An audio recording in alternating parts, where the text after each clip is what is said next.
Welcome back, Roasties, to the very second episode of Big Boy Radio. People said we couldn't do it, but we did. We're here. I asked Buzz Rothfield what he thought about our first episode, and he said, "What's Big Boy Radio?" So, goes to show he doesn't know anything about podcasts or anything. So, we're here. We're ready to get into it. Joined by one of my best virtual friends, considering we've never met, but Elliott. How are you, my friend? I know you're doing it for a wonderful cause, but I'm struggling to look at your face at the moment. It is terrible, isn't it? Like I was saying earlier, I'm in a bit of pain for two reasons. My back's out. I'm in pain from that, but I think the worst pain is looking at my face in a mirror every morning now. Because for the viewers, you can see I'm beardless, but it is for a good cause. I'm doing it for Movember. So you just have to put up with this ugly face for at least a month. It's not that it's ugly, mate. It's just that it's childish. It is. I look 10 years younger, which is meant to be a good thing, but for whatever reason, this is not. I think the double chin it doesn't work for me for some reason. I don't know what double chins should be sexy. I think we should bring back.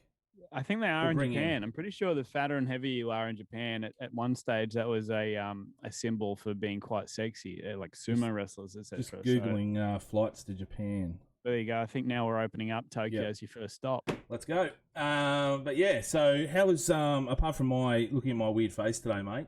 How's your day going? Yesterday, Melbourne Cup. How did you go yesterday? I'm probably a really bad Australian. I fell asleep. I got home. I meant to watch it, and I got sent a whole bunch of tips from people. Luckily, none of them won, and I forgot to put them on. So I was the worst punter in Australia. The race that stops the nation is the race that puts Elliott to sleep. I woke up at 3 o'clock, saw I couldn't even tell you the horse that won. I know the one that was meant to didn't, which is normally the way it goes. Did you win? No, I did not. No, I like names. I follow I'm not too big of a horse punter. I like names, and there was a horse there called Charlie Rose, and my eldest daughter's name is Charlie Rose. That'll do it. But I think she finished 6th or something.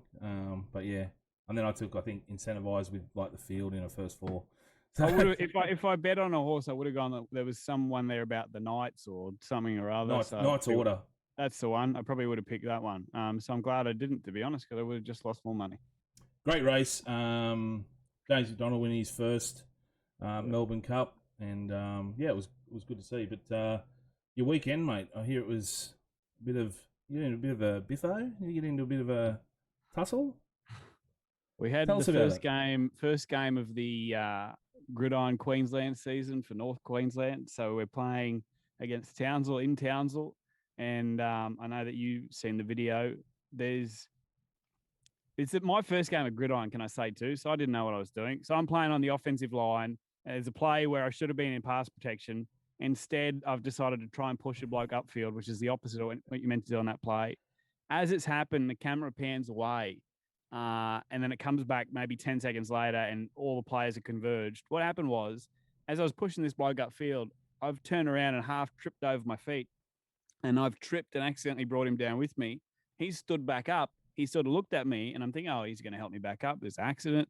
Looks at me with menace in his eyes, goes to the Shawn Michaels elbow drop off the top rope, and then repeated elbows in the head after. I'm like, mate, I'm wearing a helmet. That's not going to do you much good. And they did an official warning. So they brought both the captains out. My captain comes up and says, "What'd you do, Grubjoy?" I said, "Mate, I fell. I fucking fell." I mean, I don't know if that's an indication of what Townsville's like as a town and a city. I don't want to be the one to say that, but that was my experience. I want to know, Grubjoy, is that a name that was given to you after that event, or is that a name that you've kept the last few years? That was straight after that. Coach Price said, Grubjoy. I thought, that's not bad. It probably suits my personality. Not my playing style. I'm a gentle giant, and I got beat up all day. So, was it good fun? Mate, it was. And, I've played a little bit of league, a little bit of union, not to the level that most people that listen or watch this would have, but I found it the most physical sport that I'd played. It's just collision after collision. Yeah. So, I'm still, the game was Saturday, I'm still limping around. So I always had an interest in it, obviously huge Gridiron fans, but I always had an interest in if I could have a go, what sort of position you could play, and all these, you feel like in the offensive line, all you're doing is pushing people. You don't get to touch the ball. Do you like running? Do you like running? Do I look like I like running? Then play offensive line. That's what I said at my first training. I said, Jake, what's the go? He said, oh, well, what do you want to do? I said, I don't want to run. Yeah. He said, oh, well, you can probably play offensive line. You can learn a position there. I said, great. And I have not run a lap since. So I want my hands on the ball. I want to just maybe no, you don't. Yeah, that's what he said. He said, do you want to trick play with you? And I said, why would I want a chance to let you down even more than I do? Just honestly, let me push and shove and hope for the best. Now, we'll stick with a little bit of NFL chat for a little bit before we get in the rugby league. Last week, off camera, you ribbed me because I was wearing a Florida Gators hat, and you were, do you really support them, or do you just like the hat? And, you're just a piece of shit. Yeah. Honestly, I just did like the hat. I am a piece of shit. I do just jump on and buy any sorts of hats. But in this case, I'm wearing the greatest team in NFL right now, and probably in the history of the NFL, the Green Bay Packers. Beat the Arizona Cardinals on the weekend, but big whoop. You ribbed me about having, jumping on a team and wearing a team that I don't, necessarily support. I just like the hat, but I was like, I'm going to go through and have a look at your Instagram. I'm going to stalk you for a bit. I went through. Is there an NFL jersey you don't own? You ribbed me about it, but you have a collection that is just unrivaled, I think, in sports. I wouldn't have a Saints one because the Saints are, the devil team for me. If there's a team you hate in rugby league, say it's Manly. They're my Manly. Yep. What I do, and I did one especially for you today. This is a Jacksonville Jags special. There's a website called fanatics.com. And as soon as a player leaves a team, the jersey will go from being $99 to about $15. So I just pick up all the old jerseys because they're so comfy. You get them in big boy sizes. They don't hug all the bag bits. So this is a Gardner Minshew Color Rush Jacksonville jersey, and he's currently the backup at Philly. I think this was $8, this jersey. So I am guilty of that. All the jerseys you'll see, there's a Colts one. You think, oh, is it, an old Manning jersey or a McAfee? It's Jacoby Brissett, who was, a third-string quarterback. Again, he left. I think it was $16. Another Jacksonville jersey rolling around. That's Yannick Ngakoue. I think he played there maybe one season. No one cares about him. So, there is a method to the madness. It's that I'm a tight ass. I'm going to have to check it out because I ordered not long ago I'm a Wisconsin Badger fan because of the red and white. You guys stink. Yeah. Yeah, I know. But I bought it and it's about, I checked the sizes, everything like that, and it's like 3 sizes too big. And I'm just like, and it was $100. And I'm like, I need to find a place like that. Fanatics, shout out to them. They're not a sponsor. If they want to jump on, they can. But absolutely. I'll check get it the out. The Nike Legend jersey. And I only say that because I don't like a lot of the jersey material, but this is like that thin kind of comfy, and normally they're a little bit cheaper. If you type in Nike Legend, then I go sort lowest price to highest. You normally get all the shittest players at all their old teams at the shittest clubs, but you're paying $15 instead of $100. Jumping on there straight away after this. Yeah. Now, talking about this USA sports and the chat around that, we say it's okay to jump on a player and follow a player within a sport. A lot of people do. Brady, in the NBA and the NFL especially, they'll follow players, but in the NRL, it's not really, it's sort of frowned upon. Like, you stick with the team. Do you think we'll ever get to a point like that where it's like okay to follow a player? Or are you seeing it now already? I don't think so, because even the upper echelon of the biggest players obviously don't have the brand that LeBron or Brady, etc. have. I'm trying to think of, there's a lot of people that have a bit of a love affair with Newcastle because of Ponga. Maybe if he goes to the Dolphins, they'll find themselves a lot of new fans. But and there's obviously some incredible personalities and players, but if Nathan Cleary jumped ship off Penrith tomorrow and went to St. George, I don't think you're going to find a whole bunch of Penrith fans all of a sudden being Dragons fans. Maybe we're more loyal in Australian sport. Maybe that's what it is. It's more that tribalism, like you follow the team no matter what. Like you go through the hard times of them, stinking it up, getting wooden spoons. You look at you're a Newcastle fan. You went through that period of 3 wooden spoons in a row, but you stick through. You still go to the games. You still enjoy whoever comes and goes. It's just part of that thing. In saying that, if Joey had left Newcastle, maybe you would have found, because Joey was god, right? Yeah. If Joey had left Newcastle, gone to a rival club, potentially, maybe you would have found a couple of Newey fans that would have jumped off. If Wally had gone to whoever it might have been, Lockyer even back in the day. I don't know. I would like to think not, though, because I do think we're a more loyal bunch than the States. Yeah. The reason I want to sort of bring this up as well is because I saw Jackson Hastings is coming back, and he's a big advocate of this, and Kalen Ponga spoke about it as well. Yep. That's player number jerseys. Yep. I personally would love to see it.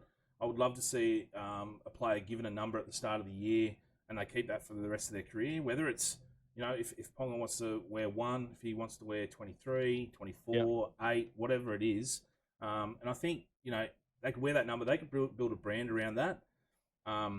It may, lead to, fans wanting to just follow that player and take away that tribalism. I'm not sure, but I just think it'd be a great thing to see where we have players build that brand. We're seeing it a lot more these days where they're being more vocal, being out in social media. Build a brand around that number. I know like I said, Jackson Hastings, he wanted to build a brand around 31. That was his number in Super League. And now he's coming back and he's spoken about it. I'll just, obviously he said, I'll just take whatever number they give me, but he would love to see it build a brand and keep that number. Do you think we'll ever get to that? I think it's a strong possibility, not in the next 10 years. I think there's too many dinosaurs that don't like change. And I don't mean that in a nasty way, but, traditionalists are going to hate that idea. Whereas I think you and I can probably see the benefits of, okay, let's say Kalen Ponga wants to be 23. You're right. He can build a brand around that. Personally, he can build whatever it might be, a clothing line, that kind of thing. But then also, I think it personalizes buying a jersey more. If you're buying Newcastle Knights merch that's number 23, that are, and maybe it has the name on the back, I don't know. For me as a kid, that's more exciting than getting a plain jersey, as all of them are. You're still paying $170 or $180, whatever the stupid prices are now. But as a fan and a younger fan, I think that's pretty exciting.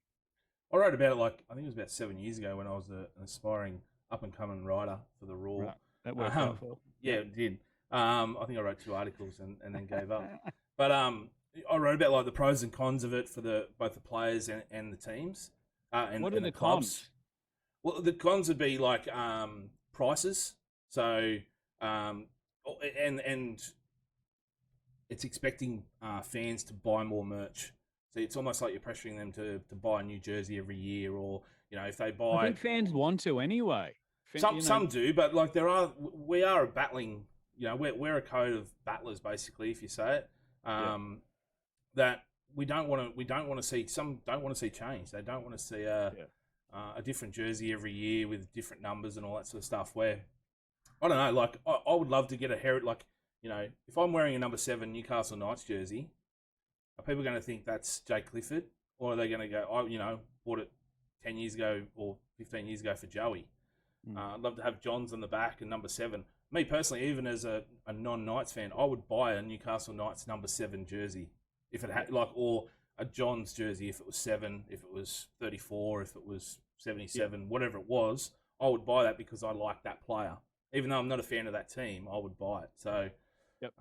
But yeah, the cons would be, I'd have to go back and refresh my memory, but the cost to fans of buying extra jerseys. They'd have to make a point of not pushing prices up any more than that, because $170 for a jersey is stupid money anyway. And as you just said, we're a fan base of battlers where $170 is a lot of money. So for them to print, a number and maybe a name, you can't push it up too much from that because they already make so much money from it anyway. I think more the pros. If you look at a player, let's say let's stick with Ponga at Newcastle. If they had a jersey with his number, and then they went to the store and the store went to him, you're leading sales by 80%. 80% of our sales are your jersey, right? That he could use that as a negotiating tactic to stay there. And possibly work out cuts of his jerseys to him. It would more entice him to stay there, I think. Or if he is negotiating with another club, that brings in more bargaining power for the player to go, hey, I'm a draw. I'm going to bring in money. I'm going to bring in fans. Sign me up. I'm 110% in on it. And again, it's going to be traditionalists that hate it, but there are so many more pros and cons, and people are going to say, oh, you're bastardizing the sport, you're Americanizing the sport. Australian sports fans are falling more and more in love with American sports. So it makes sense. The amount of NBA fans that exist in Australia now that didn't 10, 15 years ago is a great thing. It just means that, the game's been marketed well internationally, but it's only going to continue to grow. People aren't going to fall off. One of the cons was, I've spoken to a few people. They go, 2 and 5 are the wingers, 3 and 4 are the centers, and they need the numbers to know. And I'm like, where we have watched the sport our whole lives. When have I looked? I don't think I've ever looked at a number and gone, oh, okay, he's the winger. Like I know the wingers from the players. Yeah. And put their names on the jerseys then. If they're 22 and they're a winger, put the name on the back. All you have to do is in the program or at the start, the centers are X, Y, and put their numbers next to their name. It's the same thing. You're following, if he's 23 and 34, the centers, then you go, okay, you look at the field, 23, 34. That to me isn't a huge argument as to we shouldn't do it, is because of you need the 1 to 13 so you know the positions on the field. For me, that's just almost just an excuse. I agree with you.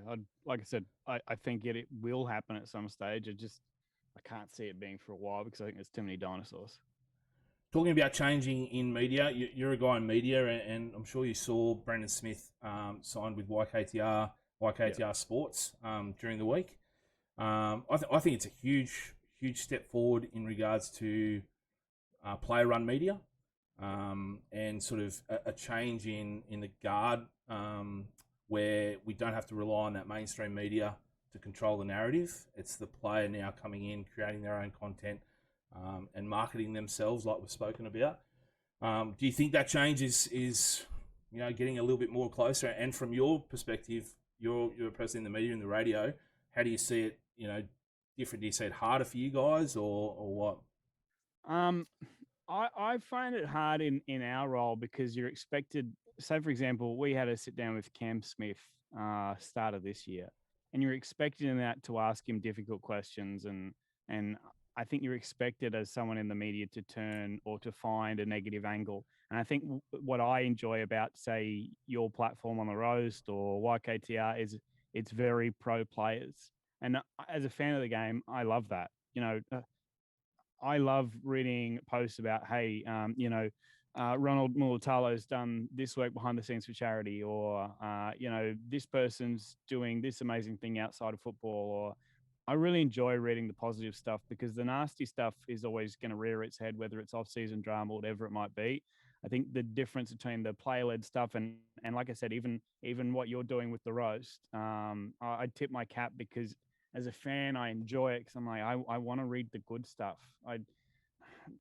Sometimes I find it painful when you sit through a radio interview or a telly interview where and I get that it's their job, but that they're going to ask them a snarky question about, what about your Coke incident from 2018? Or do you think that there's a chance you'll relapse? All that kind of bullshit. Like, give me the happy stuff. I'm a fan. I love the game. And you want to love the players. You want to get to know the players. The best way to get to know the players is to learn about the positive things in their life.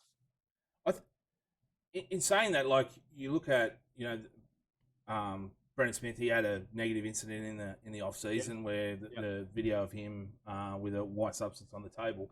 Yeah. This, I think, let's say this was in place before that, he would then have that platform to come in and go, hey, I fucked up. This is the, blah, blah, blah. Instead, what they do, they run it through the club media. And I understand they have an obligation to do that, all that sort of stuff. But that just seems forced. It doesn't seem real. It seems fake. I'm not saying the players' excuses or anything like that. I don't want to get into that sort of stuff, but I'm just saying it just feels forced.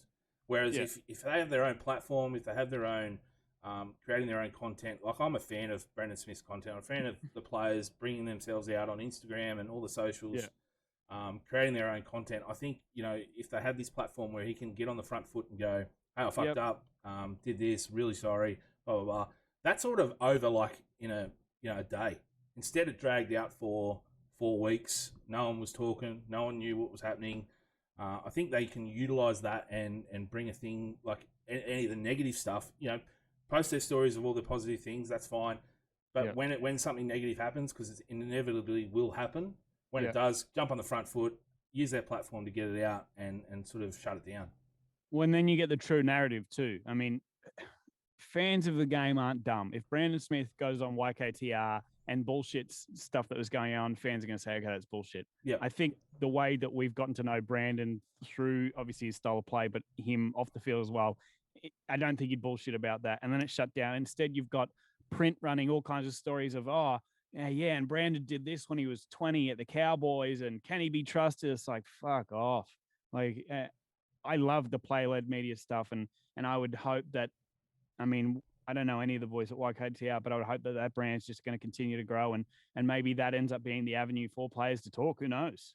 Yeah, I hope so. Like, I know I saw on the weekend it was a picture of Barstool Sports, who I'm a massive fan of, who are just sort of dominating the content game in America and the world, really. And they put up a post that was, they're doing college game days now, and you've seen ESPN do college game days, and they have done for, I don't know, 20, 30 years. These guys are new. They've only just started sort of doing it big time. And they put up a picture of their game day versus ESPN game day, and it was like chalk and cheese. It was packed out in Barstool, and there was like a Donald Trump inauguration pic on the for ESPN, and they're meant to be the leader of sports, and I see that happening. I know it's going to happen here eventually. We'll probably talk about it almost every week. There'll be something happening. There'll be constant gear changes, but I'm excited for it. I'd love to be. I feel like I'm a very, very small part of it, and I hope to sort of gradually get bigger and bigger, where I can compete with some of these other, player-run media. So yeah, I'm excited for it. And I would encourage any player too that is involved in that landscape. This podcast, etc., are going to be the way of the future, and a great chance for you to use your voice. So, why couldn't Brian Toto and Jerome Luai do a stories of Mount Druitt? Learn about the people and the history there. If you have an idea, give it a crack, because fans want to hear from you. Fans don't want to hear two middle-aged, semi-fat, pale guys, one that shouldn't have shaved his face, even though it's for a great cause. They want to hear the stories from the players and the voices of the players. If you've got an idea, go for it. Who are you bagging? I don't know who you're bagging there, but it's just like a generalization. You know what I mean? Yeah, cool. Okay, good. Yeah. I would that Brian Toto, Jerome Luai, that would be brilliant. Imagine them just walking around. Yeah, they even just go live on their Instagram. Hey, I'm talking to Joan, who runs the local supermarket, Turbo, whatever. Yep, that would 100%. Be brilliant. I would love to see. Have we just given them a great idea? Because Jerome and Brian, if you end up making a lot of money from this, I would expect like a 1% cut. That's it. Come back, run it through us. Yeah, absolutely. One thing I'd love to see, probably giving away an idea, but tailgating. It's massive in America, massive at the NFL games. I would love to see that in an NRL game. Whether it's like on a Sunday, you start at like 10 o'clock with a morning barbecue, bacon, egg rolls, a few beers, head to the game at 2 o'clock, 4 o'clock, whichever one you go and do. I think the difference is, say if it's a Sunday game, most Australians are on benders that have gotten them through the night into the morning, so they're already at home sessioning by themselves. It's a very different style of boozing here than it is there. Tailgating could be just at some bloke's house. We just rock up at some bloke's house after a bender. I think it's called kick-ons, and I think they exist. So, yeah. Mate, probably the biggest story of the week. Joey Johns to the Knights. Now, you're a huge Knights fan. Yeah. Tell us, he was there, I don't know, 10, 15 years ago, as he went there straight after he retired to do a bit of specialist coaching. But to have him back now, how special is it? Yeah, it's unreal, especially when we are so uncertain. And, I went into this season thinking, geez, it's so nice to have a spine that looks like it's clicking okay, and we have a bit of certainty, at least for this season. And now the PS curveball means they got their work cut out for them, because I'd love to see Clifford stay at 6. I think he's a good ball running 6, and his kicking game takes pressure off whoever's playing 7, whether that's Clune. I know he's come over from the Dragons. You probably know more about him than I do, but saw Harris DeVita has been shopped around. Geez, he'd be, 100%. I'd throw some cash at him if I was Newcastle, if that's genuine. But to have Joey's wisdom there, oh mate, And I know I think he's doing 2 days a week. The rest of the time he's got his contract with 9, which is understandable. But I think just to have him in that building, whether you're a prop, you're a halfback, you're a fringe second grader, I think that's special to have the best to ever do it for Newey back. You look at like over the past sort of 10 years of his specialist coaching. He was with Manly the year, like he signed with them the year they went to the grand final. And you look at Daly Cherry Evans, the he went from being a good player to being a great player. Yep. He gone to Parramatta. He's turned Mitchell Moses into an Origin player. Yep. Like we said, people can bag Mitch Moses as much as they want, but he is a great player. Yep. And you've got to think, Joey John's a part of that. So for him to come back, the prodigal son to come back. Even as a non-Knights fan, I was excited, and I just looked around. Everyone was talking about it. Everyone was excited. The comments were just over the top. It was like he's come back to play. Yeah, I mean, Bedsy's obviously still there. So to have the two of them, we had Anari Tuala in last week. I asked him before we had a quick radio chat. I said, mate, Joey. He said, fuck yeah. He's a winger / centre. And he said, look, I've never had anything to do with him, but the buzz already around the boys, just texting back and forth, players are genuinely excited to have just, again, one of the greatest to ever do it. And certainly the best player Newcastle's ever seen back around that club. That's special. Do you think like there's players that are contemplating halves that are contemplating a move somewhere? That's very enticing to go there. Like you might go, oh, Newcastle, nah, probably not when I've got another offer somewhere else. But now Joey's there and if you're going to be working with him, that's a huge incentive. Yeah, well, the first thing you do is speak to a friend at Parramatta or even Manly and say, hey, what was it like? And if your friends say Mitch Moses, I imagine he's only going to say positive things. I think Newcastle are going to need an extra half Pearce is going, we know that. With Pearce leaving, and again, this is no disrespect to Clune, but purely for depth.